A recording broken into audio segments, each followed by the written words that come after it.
வணக்கம். இது தாத்தா பாட்டி லைஃப் ஸ்டைல். இன்றைக்கி என்ன பார்க்க போகிறோம்னா பாக்கியலட்சுமி பார்க்க போகிறோம். பாக்கியலட்சுமிக்கு இன்றைக்கி என்னென்னா பர்த்டே பெருசாக செலிப்ரேட் பண்ணுறாங்க. அப்போ இனியா அம்மாவுக்கு ஒரு சர்ப்ரைஸ் வச்சுருக்கேன்னு சொல்லி அவங்க தெரிஞ்சவங்க ஸ்கூல் டீச்சரு, அந்த அம்மாவுடைய ஸ்கூல் டீச்சரு எல்லாத்தையும் பேச வைக்கிறாங்க. செல்விலாம் பேசுது. அக்கா இல்லைன்னா நான் இல்லை, அக்கா தான் என்னை இவ்வளோ தொலைக்கு கொண்டு வந்து என் பிள்ளைய படிக்க வச்சுன்னு அது பேசுது. எல்லோரும் பேசுகிறாங்க, மருமகள்கள்லாம் பேசுகிறாங்க. அப்புறம் என்னென்னா அவங்க மாமியார் நான் பெரிய ஹிஃப்ட் வச்சுருக்கேன் என் மருமகளுக்குன்னு சொல்லி கூப்பிட்டு நிற்க வச்சு பேசுது. இந்த மாதிரி என் பையனும் என் மருமகளும் ஒரே வீட்டில் வாழ்கிறாங்க, அதனால் அவங்க 2 பேரும் ஒன்று சேர போகிறாங்க, அவங்களுக்கு கூடி சீக்கிரம் கல்யாணம் பண்ணி வைக்க போகிறேன்னு சொல்லுது.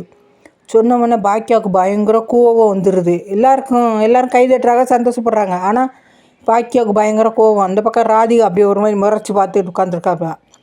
செல்வி கூட திட்டுது, இந்த அம்மாவுக்கு என்ன தேவையில்லாத வேலை, எப்போ பார்த்தாலும் இப்படியே பண்ணிக்கிட்டு இருக்குன்னு செல்வி சத்தம் போட்டுக்கிட்டு இருக்கு. அந்த டைமில் பாக்கியா மைக்கை வாங்கி அந்த மாதிரி எனக்கு இல்லை, நாங்கள் ஒன்றா இருக்கோன்னா அது எங்கள் அத்தைக்காகவும் என் பிள்ளைகளுக்காகவும் அவர் என் கூட இருக்கார், எங்கள் வீட்டில் இருக்கார், அவருக்கு எனக்கு எந்த சம்மந்தமும் இல்லை, நான் அவர் கூட எல்லாம் வாழ மாட்டேன், எனக்கு கல்யாணம் பண்ண வேணாம், ஒன்றும் வேணாம், நான் இப்படியே சந்தோஷமாக இருப்பேன்னு சொல்லி சொல்லிடுச்சு. உடனே இந்த அம்மாவுக்கு கோவம் வந்துருச்சு. கோவிச்சுக்கிட்டு அம்மாவும் மகனும் எந்திரிச்சு போயிட்டாங்க. எந்திரிச்சு போய் வீட்டில் உட்காந்து கோவத்தோட பயங்கர கோவமாக உட்காந்துருக்கு அந்த அம்மா. அதோட முடிஞ்சிருக்கு. நாளைக்கு என்னென்னு பார்ப்போம். வணக்கம்.